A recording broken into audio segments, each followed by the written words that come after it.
Hi, this is the Bing Brother. It's me, Love Tofu, and I'm here today to show you guys an unboxing for Thor V2 Roswell case. Yes, this case is brought to you by Roswell, and it is an ATX full tower case. So, first of all, there's a couple options for the colors, which is nice. So you could either get a black or white, the one that's we're going to show today, and there's also another option that is black on black, which is also a nice case. Now this full tower case really emphasizes more on the airflow, so if you're more of a high airflow kind of person, if you prefer that over the water cooling, then this is definitely a good case for you. Now if you're going to go with water cooling, don't get me wrong, there's nothing wrong about this. So you can go with either two options. So while the unboxing is going on, let's go ahead and look at the specs. So this is ATX, like I said before, and the power supply is not included in this case. And the power supply is going to be mounted on the bottom part. And the motherboard that's compatible with this is Micro ATX, ATX, EATX, and XL ATX. And there is no window. There is a window for the side panel, but it's not really clear. It's not a clear glass window, so you can kind of see it, but it's not really it's not the type of case that's there for display. So keep those things in mind. So we'll just go ahead and wait until the unboxing is done, and then I'll cover more about the actual components about the case. And the price range is going to vary for the retailers, but we ended up getting our case for 109, and some other places I've seen it as high as up to like 170. So I definitely say it's probably going to be ranging from $100 to $200. And the case itself is fairly heavy. It's a pretty heavy case. It's coming out at like 30 pounds. So let's go ahead and start with the front panel. So the front panel, starting from the left, you see the fan button, and then right below it you see a reset light, LED light. And then next to that is the eSATA, and USB 3.0 is next to that. And then on top you see the power button. There's a USB 2.0, there's a power button right there. And I think this also sets as a reset. Then on the bottom you have the mic 3.0 millimeter. On the top you have a headset 3.0. And then it's really nice, they give you another fan speed knob. So onto the drive bays.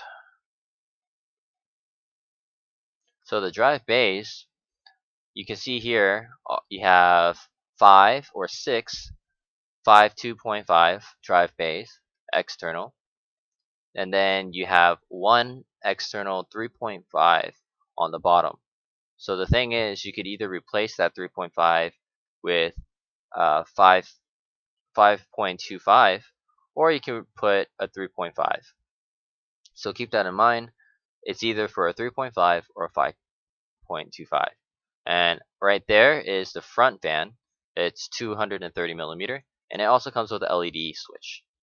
Now for the side panel, you see the another 230 millimeter fan, and we're just going to go ahead and take this off.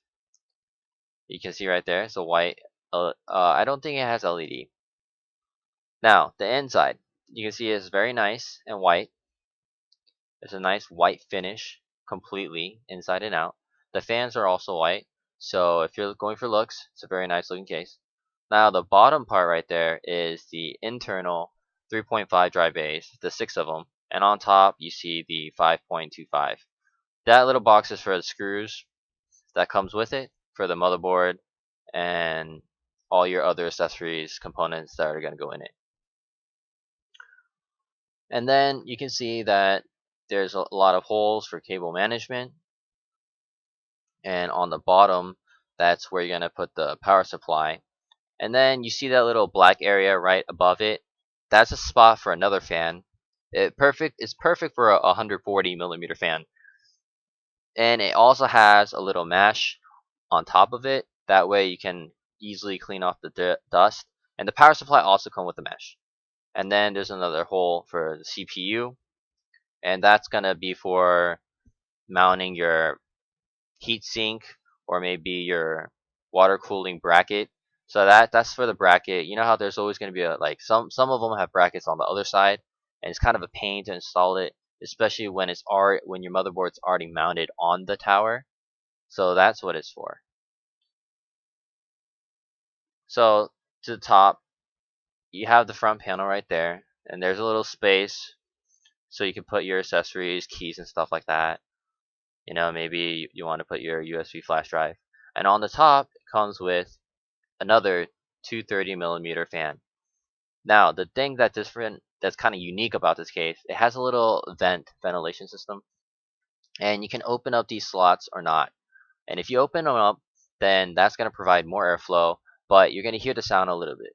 And if you want to keep it quiet, then you can go ahead and close these slots. So that's what it's for, and the design's really nice. Kind of reminds me of the Lamborghini Aventador. It's a nice finish. And then the paint itself, it's kind of plastic, but I like it how they has this kind of matte finish to them. So honestly, really good job with the paint. I really give them credit for the design. Alright guys, for the back of the case, you have the 4 water cooling tubes.